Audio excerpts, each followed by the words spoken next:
السلام علیکم ورحمۃ اللہ وبرکاتہ۔ ابھی ملک عزیز کے اندر کچھ شرارت پسند عناصروں نے یہ ٹھیکہ لے رکھا ہے کہ ملک کو کس طریقے سے تباہ و برباد کرنا ہے۔ چنانچہ وہ لوگ آئے دن مقدس ہستیاں جو کسی بھی مذہب والے ہوں، اسلام ہو، کرسچن ہو، سکھ ہو، بدھسٹ ہو، جینی ہو، پارسی ہو یا ہندو مت کے ہوں، ان کی جو مقدس ہستیاں ہیں، جو مقدس شخصیات ہیں، ان کے اوپر کسی بھی قسم کا بیان جاری کر دینا، توہین آمیز کلمات یا ریمارکس دے دینا، انہوں نے اپنا ایک شیوا بنا لیا ہے۔ اور اس کو لے کر کے پھر جو آؤٹریج، جو غصہ لوگوں میں، ان کے ماننے والوں میں بھڑک اٹھتا ہے، اور ان چیزوں کی وجہ سے چاہے سڑکوں پہ اترنا ہو، ان کا رائٹس ہے، ان کا جمہوری حق ہے، اور پھر اس کی وجہ سے جو ہے ٹریفک جام ہو، دکانیں، مارکیٹ، یہ ساری چیزوں پہ اس کا اثر پڑے، پھر اس کی وجہ سے ملک کی معیشت پہ جا کر کے ان کا اثر پڑے، یہ ساری چیزیں کہیں نہ کہیں ان لوگوں کے ان غلط حرکات کی وجہ سے اٹیچ ہو جاتی ہیں جو ملک کو واقعی بربادی کی طرف لے جاتا ہے۔ آج ہمارے کئی دوستوں نے اس موضوع پہ جیسا کہ سلسلہ جاری ہے گفتگو کا، تو کہا یہ کہ آپ اس پہ بھی ذرا سی روشنی ڈالنے کی کوشش کریں کہ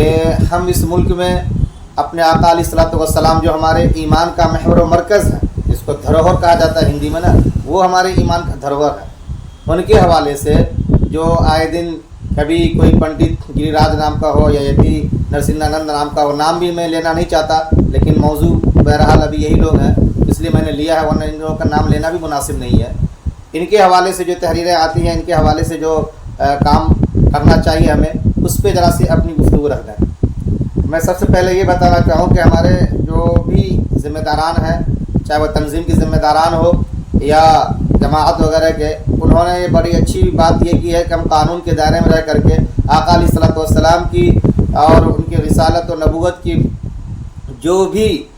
کوششیں ہم ان کی تحفظ کے لیے کر سکتے ہیں، ان کی دفاع کے لیے کر سکتے ہیں، وہ ہم کریں گے، قانون اور آئین کے دائرے میں رہتے ہوئے۔ چنانچہ میں اسی کے ارد گرد اپنی بات کو رکھنا چاہوں گا، آپ لوگ ان کو ذرا سا سمجھ لیں تو بہتر ہوگا۔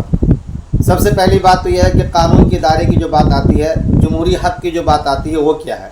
پھر جس ملک میں ہم رہ رہے ہیں، اس ملک کے اپنے آئین و دستور ہے، اس کے اندر ہمیں اس کے کیا رائٹس دیے گئے ہیں، وہ کیا ہے، ان کو سمجھ لیں۔ اور اسی کے ساتھ ساتھ میں ہماری جو شرعی نصوص ہیں جو ہماری رہنمائی کرتی کہ ایسے موقع پہ ہمیں کیا کرنا چاہیے، ان کو بھی ہم سمجھ لیں۔ ان نکات کو جب ہم سمجھ لیں گے انشاءاللہ العزیز، تو پھر ہمارا کیا رویہ ہونا چاہیے ایسے موقع سے، ان کو سمجھنا بڑا آسان ہو جائے گا۔ سب سے پہلے جمہور اور جو آئین ہے، جو دستور ہے، جو یہاں کے قوانین ہے، اس حوالے سے میں بات کر لوں تو میں نے اپنے دوست ایڈوکیٹ آصف صاحب، ان سے اس سلسلے میں بات چیت کی، انہوں نے صاف صاف یہ کہا کہ دیکھیے ایک وقت تھا ایسا کہ پہلے یہاں پہ ایسا کوئی آئین، کوئی دستور نہیں تھا اس بات کو لے کر کے کہ بھئی مقدس شخصیات کے اوپر کوئی کیچڑ اچھالے، ان کے اوپر کوئی طنز و تشنیع کا معاملہ بنائے تو کیا کیا جائے۔ چنانچہ 1924 کے آس پاس میں غالباً جو رنگیلا رسول نامی کتاب آیا، اس کی پبلیشر کا پھر خون ہوا، اور پھر جو غازی علم الدین وہ شہید کیے گئے، اور پھر جو مسلمانوں نے اپنا دباؤ ڈالا، تو اس وقت کی حکومت نے جو احانت وغیرہ کا قوانین جو ان لوگوں نے ترتیب دی، اور اس سلسلے میں جو کچھ بھی انہوں نے پہل کی، کوششیں کی، وہ آج تک چلی آئی اور اب تک آئی پی سی کا حصہ بن کر کے تھی، لیکن 2023 کی جو کوشش کے بعد اس وقت کی سرکار نے اس کو آئی پی سی انڈین پینل کوڈ کی بجائے اب اس کا نام بھارت نیائے سنہیتا رکھ دیا ہے، اس میں بھی یہ چیزیں رکھی گئی ہیں۔ چنانچہ پہلے اس کے دفعات جو ہے 297، 96، 98 یہ ہوتے تھے، اب یہ 299 کے نمبر پہ آ گئے ہیں کہ اگر کوئی مقدس شخصیات کے ساتھ جو مذہبی فیلنگس اور جذبات اس سے جڑے ہوئے ہیں، اس پہ کوئی زبان سے یا لکھ کر کے یا کسی علامتی طور سے یا بول کر کے، جان بوجھ کر کے ہو یا بدنیتی کے ارادے سے ہو،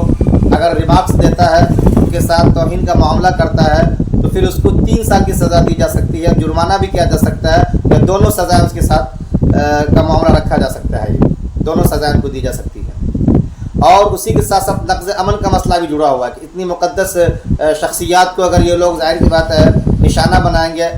تو ان کے جو ماننے والے ہیں ان میں غصہ پھوٹ پڑے گا، اور اس طریقے سے دنگا بھی بھڑک سکتا ہے، تو اس کے سبب یہی لوگ ہوں گے۔ تو امن کو خطرے میں ڈالنا یہ خود اپنے آپ میں ایک بہت بڑا جرم ہے، اس کو بھی اس سے اٹیچ رکھا گیا، جوڑا گیا ہے، جو بھارت نیاے سنہتا کے اندر 302 کے اندر یہ آتا ہے۔ ان سب چیزوں کو دیکھتے ہوئے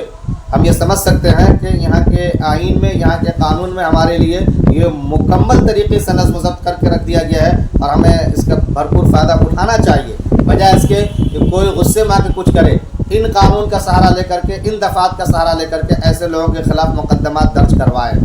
اب سوال یہ آتا ہے کہ مقدمات درج کروائیں، ان پہ کارروائی ہوگی یا نہیں ہوگی؟ یہ آپ کی ذمہ داری نہیں ہے، آپ کا کام یہ ہے کہ آپ ان کے خلاف مقدمات درج کروائیں، جگہ جگہ کروائیں یا ایک جگہ کروائیں، یہ الگ میٹر ہے۔ ارنب گوسوامی کے سلسلے میں سپریم کورٹ کی جو ہدایت آئی تھی، انہوں نے بتایا کہ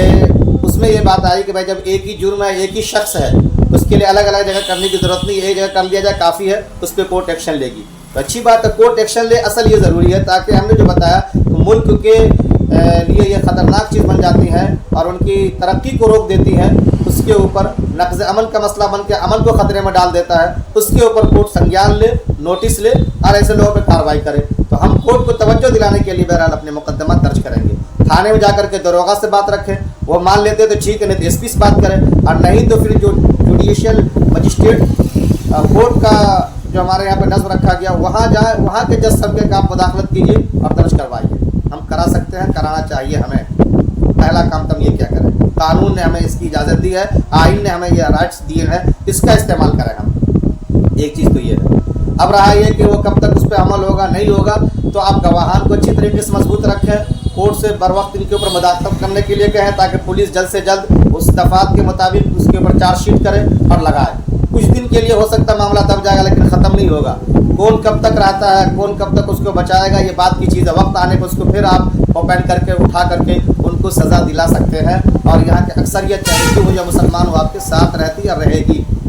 یہ کہہ رہا ہوں میں۔ آقا علیہ الصلوۃ والسلام کے اوپر خود آپ گوگل کھنگال لیں، کتنے نہ جانے اتنے غیر مسلم بیچارے آپ کو دکھائی دیں گے، رائٹرس ہے، ادیب ہے، انہوں نے آقا علیہ الصلوۃ والسلام کے اوپر نظمیں لکھی، نعتیں لکھی، واقعات لکھی، سیرت تک ان لوگوں نے لکھی ہیں، اور گاندھی جی نے خود باضابطہ ان کو انسانیت کے لیے سب سے بڑا آئیڈیل قرار دیا ہے۔ اور نہ جانے کتنی ساری کتاب، مائیکل ہارٹ کی جو 100 وغیرہ کتاب ہے، 100 یا سنچری یا کہہ لیجیے کہ 100 عظیم شخصیات کے نام سے اردو ترجمہ ہوا، وہ سب ہے۔ ان سب چیزوں کو بھی ہم لوگ پھیلائیں، سمجھ گئے نا۔ ایک پہلی بات تو میں یہ کہنا چاہوں گا۔ دوسری چیز شرعی حوالے سے تو میں اسکرین پہ وہ سارے صفحات لگانے کی کوشش کروں گا، آپ پڑھ لیجئے گا، ہمارے دوست لوگ لگا دیں گے۔ وہ ابن تیمیہ علیہ رحمہ کی کتاب اس موقع سے کافی ہمارے سامنے وائرل ہوتی ہے، لائی جاتی ہے، جس کا نام ہے الصارم المسلول علی شاطم رسول، یعنی کہ سونتی ہوئی تلوار شاطم رسول کے سر پر سوار۔ اس کتاب کے اردو ترجمے بھی آپ کو مل جائیں گے، عربی میں تو خیر ہے ہی ہے۔ اس میں انہوں نے بتایا ہے کہ آپ کب کس حالت میں ہوں گے اور آپ کے ذمہ داران کیسے ہوں گے، آپ کے حکمران کیسے ہوں گے، اور ان کے ساتھ ان کی کیا ڈیوٹی ہوگی۔ ہم لوگ فی الوقت جس حالات سے گزرے وہ فتح مکہ والی بات بنی ہوئی ہے، اور فتح مکہ والی بات میں بھی ایسا نہیں کہ کوئی آئین یا دستور نہیں، میں نے آئین اور دستور کا بھی حوالہ آپ کے ساتھ شیئر کیا ہے، اور ذمہ داران نے بھی یہی کہا کہ ہم قانون اور آئین کے دائرے میں رہ کر کے اپنے احتجاج درج کروائیں، تو مقدمات ہم ان کے خلاف درج کروائیں، جو بات ابھی آپ کے سامنے میں آ چکی ہے۔ اور قرآن کریم نے کہا نا وَلَا تَسْمَعُنَّ مِنَ الَّذِينَ أُوتُوا الْكِتَابَ مِنْ قَبْلِكُمْ وَمِنَ الَّذِينَ أَشْرَكُوا أَذًى كَثِيرًا وَإِن تَصْبِرُوا وَتَتَّقُوا فَإِنَّ ذَلِكَ مِنْ عَزْمِ الْأُمُورِ۔ ابھی ہم لوگ اسی درجے میں ہیں، بہت سی کہہ لیجیے کہ ناپسندیدہ ناگوار باتیں ہمیں سننے کو ملیں گی۔ اہل کتاب جب اس وقت میں تھے تو ان کے حوالے سے بات آئی، آج بھی یہ لوگ انٹرنیٹ پہ شائع کرتے رہتے ہیں، اہل کتاب جو کہلاتے ہیں نام نہاد، اور مشرکین کے حوالے سے بھی بات آئی ہے۔ کیا کیا جائے گا اس وقت میں؟ فتح مکہ والی حالت بتائی جا رہی ہے، ان تصویر و تتقوا، بہت سننے کو ملیں گے، یقیناً سننے کو ملیں گے، لام تاکید نون تاکید کے ساتھ ولا تسمعون کہا گیا ہے، لیکن کرنا کیا کہ آپ کو صبر اور تقوی اختیار کرنا، یہ بڑی ہمت والی بات ہوگی۔ آج ہمیں صبر سے کام لینا، اسی کا مطلب ہوا قانون اور آئین کے دائرے میں رہ کر کے اپنا کام انجام دینا، اور تقوی اختیار کرنے کی بات جہاں تک آتی ہے تو ہم سب کو دیکھنا یہ چاہیے کہ ایسے موقع پہ آگے اس اسکرین میں دیکھ لیں آپ کہ اگر آپ زبان و ہاتھ سے کچھ نہیں کر پاتے ہیں، آپ کے پاس وہ طاقت نہیں ہے، قوت نہیں ہے، آپ کو آئین اور دستور کے آئینے میں جا کام کرنا ہے، تو ایسے وقت میں دل کو آپ فاتح بنائیے، دل سے اللہ کی طرف رجوع ہوئیے اور اللہ تعالیٰ سے جا کے کہیے نماز ہم نہیں پڑھتے ہیں، تقوی ہمارے اندر نہیں ہے، سنت ہم سے غائب ہے، ہر قسم کی برائیاں ہمارے اندر آئی پڑی ہوئی ہے، تو ایسے موقع پہ بتائیے کہ ہم کس طرح سے منہ لے کے کہہ سکتے ہیں یہ کہ ہم کو یہ چاہیے، ہم کو وہ چاہیے۔ کوئی پلٹ کے ہم سے پوچھ لے کہ ٹھیک ہے آپ اپنے نبی کے بارے میں ہم کو بتا دو کیا تھے، ہم بتانے کے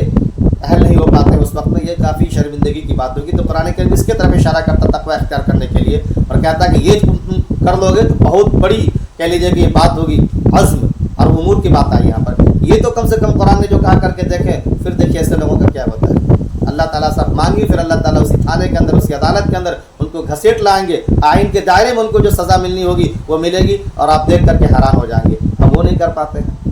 تو اس وقت میں جو صورتحال ہے اس کو ذرا سا ہم سمجھیں، اور اس کے مطابق اس کے اوپر کام کرنے کی ہم کوشش کریں۔ ان دو چیزوں کو جب سمجھ لیتے ہیں ہم، تو پھر تیسری بات جو آئی کہ ہم نے آپ سے کہا کہ ہمارا رویہ کیا ہونا چاہیے۔ ہمارا رویہ یہ ہونا چاہیے کہ ہم آئین کے دائرے میں جا کر کے ایسے لوگوں کے خلاف مقدمات درج کروائیں۔ فتح مکہ والی جو بات آئی ہے، صبر اور تقوی والی جو زندگی ہے، ہم اس کو اپنائیں۔ اس سے ہٹ کر کے کسی چیز کو خواہ وائرل کرنا، وہ تو چاہتا ہے کہ ہم مشہور ہو جائے، ہم مزید اس کو شہرت دیتے رہتے ہیں کہ اتنے پھیلاؤ، یہ کرو اور وہ کرو، کیا فائدہ یہ کر کے، سوائے اس کے کسی حالت میں ہم بھی جا کر شریک ہو جاتے ہیں، الیاذ باللہ۔ ارے آقا علیہ الصلوۃ والسلام کے ساتھ کس نے کیا نہیں کیا تاریخ میں، آپ جا کر کے کھنگالیں گے تو درجہ بدرجہ یہ باتیں ملتی جائیں گی، لیکن صرف اتنا ملے گا فلاں نے ہجو کی، فلاں نے یہ کہا، فلاں نے، قرآن نے بھی کہا نا کہ بہت سی سخت اور سست باتیں سننے کو، ناگوار باتیں سننے کو ملیں گی، لیکن ان باتوں کو کوٹ نہیں کیا کہ کس نے کیا کہا، لفظ بلفظ ان سب چیزوں کو نہ تو صحابہ کرام نے، نہ بعد کی تاریخ میں لکھنے والے مورخین نے، اور نہ ہی کہہ لیجئے کہ قرآن کریم کے آیات میں یا احادیث میں راویوں نے ان سب چیزوں کو کوٹ کیا کہ فلاں نے ایسے ایسے کہا تھا، اور ایسے موقع پہ جو ہے پھر ہم نے یہ کیا اور وہ کیا۔ جب ان لوگوں نے ساری باتوں کو حذف کر دیا، صرف اشارہ کر دیا کہ ان کے ساتھ ایسا کیا گیا تھا اور پھر یہ ہوا، تو ہم اور آپ کیوں اس کو لفظ بلفظ لکھ کر کے ہو، بول کر کے ان کی چیزوں کو شہرت دیتے رہتے ہیں؟ وہ تو مشہور ہونا چاہتے ہی ہیں، الٹی سیدھے بیانات دے کر کے، ہم بھی ان کے مشن کا حصہ بن جاتے ہیں، ان کے فوج بن کر کے پھر ان سب چیزوں کو وائرل کرتے چلے جاتے ہیں۔ یہ مزید گناہوں میں ساتھ دینا ہے۔ ایسی چیزوں کو سب سے پہلے آپ حذف کیجئے، ڈیلیٹ کیجئے۔ ہاں کچھ کر سکتے ہیں آپ، تو میں نے کہا آئین کے دائرے میں جا کر کے مقدمہ درج کرائیے، گواہ کے طور پہ آپ اگر اس ویڈیو کو محفوظ رکھتے ہیں تو ضرور رکھیے، وہ دکھائیے، کیونکہ اس سرکار نے ایک چیز بہت اچھا کیا اس کے اندر کہ باضابطہ جہاں پہ اشارات کے ذریعے، زبان کے ذریعے، بول کے ذریعے ان سب چیزوں کو رکھا گیا تھا، وہیں پہ انٹرنیٹ کے ذریعے اگر کوئی فتنہ پھیلانا چاہتا ہے اس کو بھی ایڈ کر دیا گیا ہے، تو وہ بھی 3 سال کی سزا کا مستحق ہوگا اور جرمانے کا، یا دونوں چیزوں کا مستحق ہوگا۔ یہ تو اور اچھی بات ہے کہ اس قانون کے اندر ہمارے لیے اس کا بھی انتظام کر دیا گیا ہے، تو ہم وہ کریں، ہمارا رویہ وہ ہونا چاہیے، نہ یہ کہ ہم کسی چیز کو خواہ وائرل کرتے چلے جائیں۔ تو میں یہ سمجھتا ہوں کہ میری جو ذمہ داری تھی قانون اور آئین کی حیثیت سے اور قرآن کریم کے آیات کے حوالے سے، اور ہمارا رویہ کیا ہونا چاہیے، ہم کرتے کیا ہیں، اس حوالے سے باتیں ہو چکی ہیں۔ ان باتوں کو آپ سب سمجھیں، سنجیدگی سے سمجھیں، اور جو کرنے کے کام ہیں آپ اس کو کریں، نہ کہ کسی کا اعلی کار بن کر کے جذبات نہ کر کے اپنا نقصان کر بیٹھیں، جو کام اصل کرنا تھا وہ کام نہ کر پائیں۔ تو پھر تو یہی ہوگا کہ ہمیں اگر کہا جائے، گھر کی طرف سے پیسے دیے جائے کہ جاؤ تم دوا لے کر کے، اس کی ضرورت ہے، اور بجائے دوا لے کر جانے کر کے راستے میں کوئی تماشا کرتا ہوا مل جائے، اس کے تماشے کا حصہ بن جائے اور اپنی ذمہ داری سے غافل ہو جائے، ہمیں کیا کام کرنے کے لیے بھیجا گیا تھا، تو ادھر بیچارے جو دوا کے مستحق ہیں وہ بھی پریشان ہوں گے، اور جب گھر لوٹیں گے تو مزید لان تان ہمیں ملے گا کہ تمہیں کرنے کے لیے کیا بھیجا، تم کر کیا رہے تھے۔ یہ سب تو تماشا کرنے والے لوگ ہیں، اپنا تماشا کرتے کراتے رہتے ہیں، ہم ان کا مزید حصہ بن جاتے ہیں۔ ہمیں وہ کرنے کی ضرورت نہیں ہے، ہمیں وہ کرنا ہے جس سے ان کو سبق مل سکے، جو آپ کے سامنے بات آئی ہے۔ ماشاءاللہ